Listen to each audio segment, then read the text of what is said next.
Now this I say, that every one of you saith, I am of Paul, and I of Apollos, and I of Cephas, and I of Christ. Is Christ divided? Was Paul crucified for you? Or were you baptized in the name of Paul? So why? Why on earth set one against another?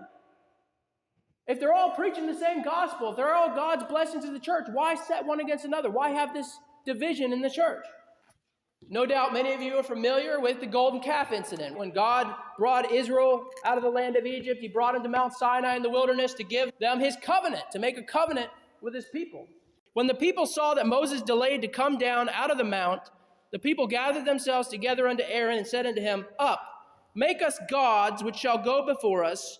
For as for this Moses, the man that brought us up out of the land of Egypt, we wot not what has become of him. We don't know what happened to him. And Aaron said unto them, Break off the golden earrings which are in the ears of your wives, of your sons, and of your daughters, and bring them unto me. And all the people brake off the golden earrings which were in their ears, and brought them unto Aaron. And he received them at their hand, and fashioned it with a graving tool, after he had made it a molten calf. And they said, These be thy gods, O Israel, which brought thee up out of the land of Egypt. And when Aaron saw it, he built an altar before it, and Aaron made proclamation and said, Tomorrow is a feast to the Lord. Why do I bring this up? In connection with overexaltation of men at Corinth. Our tendency is to make idols. Our hearts are idol factors. Our tendency is to want, instead of the true worship of God, worship him in spirit and truth, we want something tangible. They wanted something they could put their hands on, they could see with their eyes to worship. So they create this golden calf. But I want to connect this with 1 Samuel. 1 Samuel chapter 8. It came to pass when Samuel was old that he made his sons judges over Israel. Now the name of his firstborn was Joel, the name of his second Abiah. They were judges in Beersheba.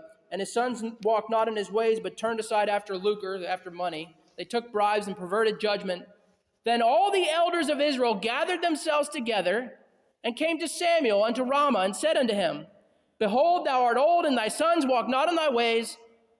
Now make us a king to judge us like all the nations. What did the people say at the foot of Mount Sinai to Aaron? We don't know what happened to this Moses guy. Make us gods. Lowercase g. Make us gods. Turning away to false gods. In that case, it was a golden calf. But now let's keep reading what goes on here. Now make us a king to judge us like all the other nations. It's kind of like the golden calf. Make us gods like all the other nations that worship golden calves and idols. Make us a king. Verse 6, But the thing displeased Samuel when they said, Give us a king to judge us. And Samuel prayed unto the Lord. And the Lord said unto Samuel, Hearken unto the voice of the people and all that they say unto thee. For they have not rejected thee, but they have rejected me, that I should not reign over them. And here it is, verse 8. According to all the works which they have done since the day that I brought them up out of Egypt, even unto this day, wherewith they have forsaken me and served other what?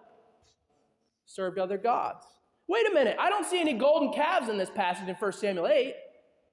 They're not saying make us gods. They're not saying form a golden calf, are they?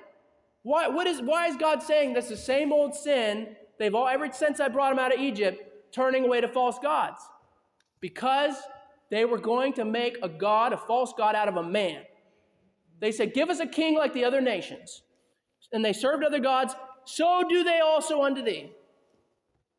First it was make us gods. Now it's make us a king. Same thing. Same difference. It's the same old sin from the beginning of rejecting God and putting something else in his place. And in this case, you see it in 1 Samuel, God puts his finger on the sin, and it is turning away from the worship of God to the worship of men. The worship of men. That's exactly the sin, the same old sin that was happening in Corinth. Make us gods. Because in place of Christ, who is the only head of the church, they were treating men, Paul, Apollos, Cephas, they were treating men as lords and masters, not as stewards and servants as they should be treated. Treating men as lords and masters, over-exalting them. And when you take a man and you put him in the place where only Christ should sit as head of the church, guess what? You've just made an antichrist. You have just set up an antichrist in the church of Jesus Christ because you put a man in the place of God. That provokes God to jealousy. That kind of sin can come right into the church when we have the worship of men. It's just a golden calf. That's it. You want to see what the golden calf is? A lot of times it's people who are being worshipped. That can be the golden calf. Preachers, teachers, worship, overexalted. May the Lord save us from that wretched sin. But we got to be careful that it doesn't become worship, that we're not following men instead of Christ. We can wrongly attribute to them, hear me, wrongly attribute to them what Christ has done or is doing. They didn't die for us. They didn't die on the cross. They're not our Savior. In fact, they can't save us now. They're fallible people like we are. How many times have people been sunk, had their faith shipwrecked because they trusted too much in a person and followed a preacher, and then that preacher fell into sin or something, they were crushed because they were following man and they weren't following Christ above all. Now, we honor pastors and preachers and leaders. We honor them, yes. We don't throw them away. Some people do. But at the same time, we can't be worshipers of men. They're just the instruments.